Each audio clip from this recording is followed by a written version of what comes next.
تو یہ چیزیں اسلام میں نہیں ہیں، کسی بھی طرح سے کسی بھی چیز کے منحوس ہونے کا، نحوست کے آنے کا کانسیپٹ اسلام میں نہیں ہے، کسی بھی طرح سے نحوست، منحوسیت یا برائی یا بلا نہیں آتی۔ جو کچھ ہوتا ہے وہ اللہ کے حکم سے اور اللہ کی مرضی سے ہوتا ہے، نہ کسی دن میں، نہ کسی وقت میں، نہ کسی مہینے میں کوئی نحوست ہے، نہ کسی جانور میں کوئی نحوست ہے، نہ کسی پرندے میں کوئی نحوست ہے، نہ اسی طرح کسی اور چیز میں کوئی نحوست نہیں ہے۔ یہ ساری چیزیں غیر اسلامی ہیں، غیروں سے اسلام میں آئی ہیں، یا پھر مسلمانوں میں جہالت کا نتیجہ ہے کہ مسلمانوں میں جو جہالت ہے اس کی وجہ سے مسلمانوں نے یہ چیزیں سمجھ رکھی ہیں۔ بات کو سمجھتے ہوئے دو چیزوں کی طرف میں اور بات کرنا چاہوں گا کہ اس مہینے میں آخری بدھ کو مختلف قسم کے نئے کام کیے جاتے ہیں، مثلاً مٹھائیاں تقسیم کی جاتی ہیں، کھانے پکائے جاتے ہیں مختلف قسم کے، ان پر فاتحہ لگوائی جاتی ہے، اور ایک الگ قسم کی نماز پڑھی جاتی ہے، اور پتہ نہیں کیا کیا اس آخری بدھ میں کرتے ہیں۔ جو لوگ کرتے ہیں ان کو پتہ ہوگا، جو نہیں کرتے ان کو نہیں پتہ ہوگا، یا جن کے پڑوس میں ہوتا ہے ان کو پتہ ہوگا۔ اور اس کے تعلق سے دیکھیں ہوتا کیا ہے، میں نے جیسے اس سے پہلے بھی آپ کو بتایا کہ چاہے نبی ہوں یا اصحاب نبی ہوں یا اسی طرح دوسری اسلامی چیزیں ہوں، ان کو بگاڑنے کے لیے، یعنی ان کا لوگوں کے دلوں سے ان کی محبت کو نکالنے کے لیے اور ان کا تصور بگاڑنے کے لیے نئی نئی چیزیں لوگوں نے اپنے پاس سے گھڑنی شروع کی۔ جیسے میں نے پچھلے جمعے میں بتایا تھا آپ کو، حضرت امیر معاویہ رضی اللہ تعالیٰ عنہ کی شان کو گھٹانے کے لیے مختلف قسم کی حدیثیں گھڑی گئیں۔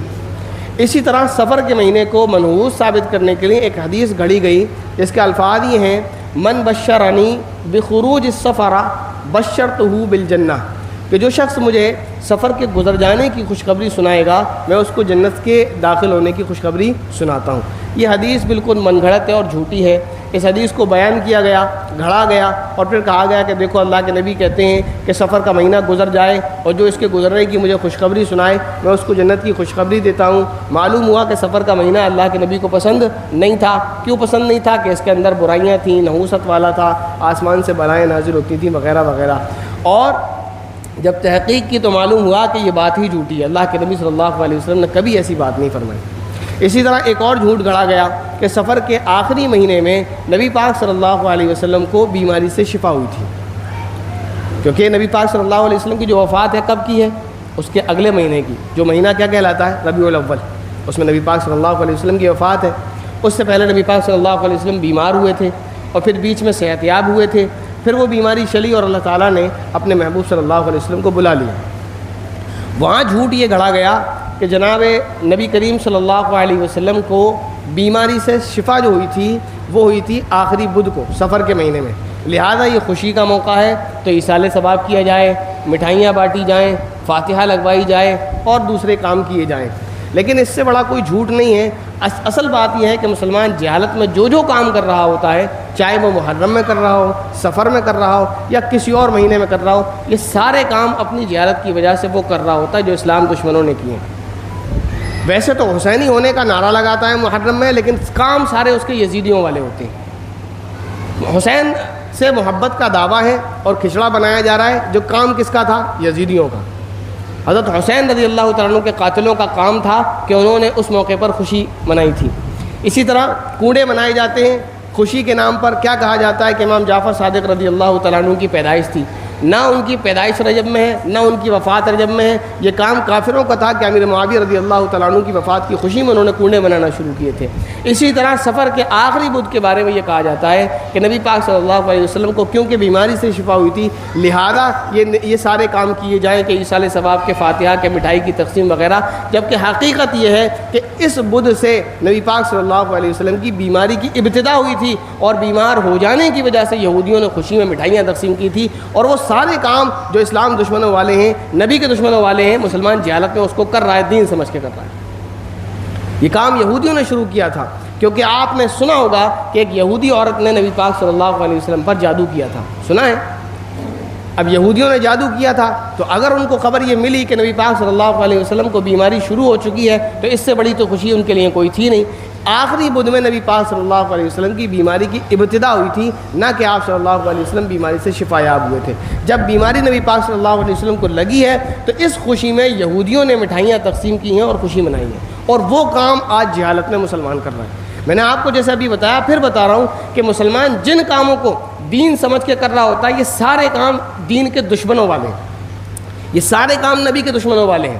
دیکھیں ایک اور مثال دیتا ہوں، اگلے مہینے میں نبی پاک صلی اللہ علیہ وسلم کی محبت میں عرس نکالا جائے گا، جلوس نکالا جائے گا، لوگ نکلیں گے، اس میں جتنے کام سارے ہوں گے سارے نبی کے دشمنوں والے۔ اللہ کے نبی صلی اللہ علیہ وسلم ڈی جے کو، ڈانس کو، گانے کو ختم کرنے کے لیے آئے تھے، وہ سارے کام وہاں ہو رہے تھے۔ اللہ کے نبی صلی اللہ علیہ وسلم بے پردگی کو ختم کرنے کے لیے آئے تھے، وہ سارے کام اگلے مہینے میں آپ دیکھ لیں گے۔ جن چیزوں کو ختم کرنے کے لیے نبی پاک صلی اللہ علیہ وسلم اس دنیا میں تشریف لائے، جن چیزوں کو اللہ کے نبی صلی اللہ علیہ وسلم نے اسلام کے خلاف بتایا، وہی سارے کام مسلمان اسلام کے نام پر کر رہا ہے۔ تو بہرحال یہ چیزیں خلاصے کے طور پر میں پھر ریپیٹ کر دوں کہ سفر کے مہینے میں کوئی نحوست کسی بھی طرح کی نہیں اترتی ہے۔ اسلام میں کسی دن، کسی مہینے، کسی تاریخ، کسی وقت کے ساتھ نحوست کا کوئی کانسیپٹ نہیں ہے۔ اسی طرح کوئی بیماری کسی کو بھی اللہ کی مرضی کے بغیر نہیں لگتی ہے۔ اگر اللہ کی مرضی ہوگی تو آپ اپنے گھر میں بھی بیٹھے ہوں گے اور بیمار آپ سے 100 کلومیٹر دور بھی ہوگا تو وہ بیماری آپ کو پھر بھی لگے گی، اور اگر اللہ کی مرضی نہیں ہوگی تو آپ اس بیمار کے جھوٹے پانی کو بھی پی لیں گے، آپ کو بیماری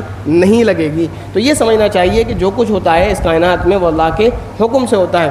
اسی طرح میں نے آپ کو یہ بات بتائی تھی کہ کوئی بھی جانور ہو، کوئی بھی پرندہ ہو، یا اسی طرح کوئی بھی کام آپ دن میں کسی بھی وقت جھاڑو لگا سکتے ہیں، رات میں کسی بھی وقت جھاڑو لگا سکتے ہیں، کسی بھی وقت آپ بال کاٹ سکتے ہیں، ناخن کاٹ سکتے ہیں، کنگھی کر سکتے ہیں، نہا سکتے ہیں، سب کچھ آپ کسی بھی وقت کر سکتے ہیں۔ اسلام میں کوئی پابندی نہیں ہے۔ یہ ساری باتیں پتہ نہیں کہاں سے نکل آئیں کہ رات میں بال نہیں کاٹ سکتے، رات میں ناخن نہیں کاٹ سکتے، رات میں جھاڑو نہیں لگا سکتے، پتہ نہیں کیا کیا، سب کچھ کر سکتے ہیں۔ اسلام میں کوئی پابندی کسی بھی طرح کی نہیں لگائی ہے۔ اسلام دین فطرت ہے، یعنی انسان کو ہر اس کام کرنے کی اجازت دیتا ہے جو اسلام انسان کو نقصان نہیں پہنچاتا۔ جو کام انسان کو نقصان پہنچاتا ہے اسلام ان کاموں کے کرنے کو منع کرتا ہے، سیدھی سی بات ہے، ٹھیک ہے نا۔ تو یہ چیز سمجھنے کی ہیں، امید ہے یہ باتیں آپ کو سمجھ آئی ہوں گی۔ لیکن اس بیچ میں جو میں نے ایک بات آپ سے عرض کی تھی وہ بات یہ ہے کہ ہم انجانے میں، جہالت میں، نادانی میں، ناواقفیت کے بنا پر سارے کام دین سمجھ کر رہے ہوتے ہیں، اور بڑا افسوس ہوتا ہے جب پتہ چلتا ہے کہ یہ دین کے خلاف کام ہے۔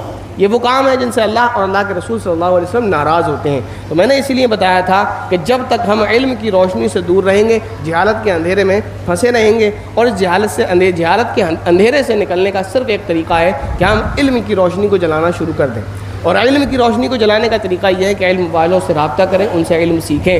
تو اس کا طریقہ یہ ہے کہ آپ جہاں رہتے ہیں، جس محلے میں رہتے ہیں، اس محلے کے امام سے آپ رابطہ کریں، وہاں بیٹھیں، ان سے وقت لیں۔ ابھی فی الحال چند نوجوانوں کے کہنے پر میں نے پھر سے یہ ارادہ کیا ہے کہ عشاء کے بعد بچوں کو پڑھانا شروع کیا جائے۔ اور میں آپ کو بتا دوں کوئی فیس اس کی نہیں رہے گی۔ کبھی کوئی سوچے کہ پھر فیس لگے گی، پتہ نہیں پیسوں کا انتظام ہے یا نہیں، کوئی فیس نہیں ہے۔ عشاء کی نماز کے فوراً بعد آپ کے پڑھانے کا انتظام کیا جا رہا ہے۔ انشاءاللہ سوموار سے پیر کے دن سے جو ہے کلاس ہوگی۔ تو یہ ایک طریقہ ہے میری طرف سے، میں جو کوشش کر سکتا ہوں کہ اسی مسجد میں عشاء کے بعد انشاءاللہ آپ کو پڑھایا جائے گا۔ تو جو بھی آپ آ سکتے ہیں یا جو نہیں آ سکتے، دور بستیوں میں رہتے ہیں، تو وہ جہاں پر بھی ہیں اپنے امام صاحب سے رابطہ کریں، وہ آپ کو وقت دے دیں، اور ان کے ساتھ آپ جو ہے بیٹھ کر وقت دے کر ان کو علم دین حاصل کریں۔ اللہ تبارک و تعالیٰ سے دعا ہے کہ اللہ تعالیٰ ہمیں دین اسلام پر چلنے کی اور اسلام کے خلاف جو باتیں ہیں ان سے بچنے کی توفیق نصیب فرمائے۔ آمین۔ وآخر دعوانا الحمدللہ رب العالمین۔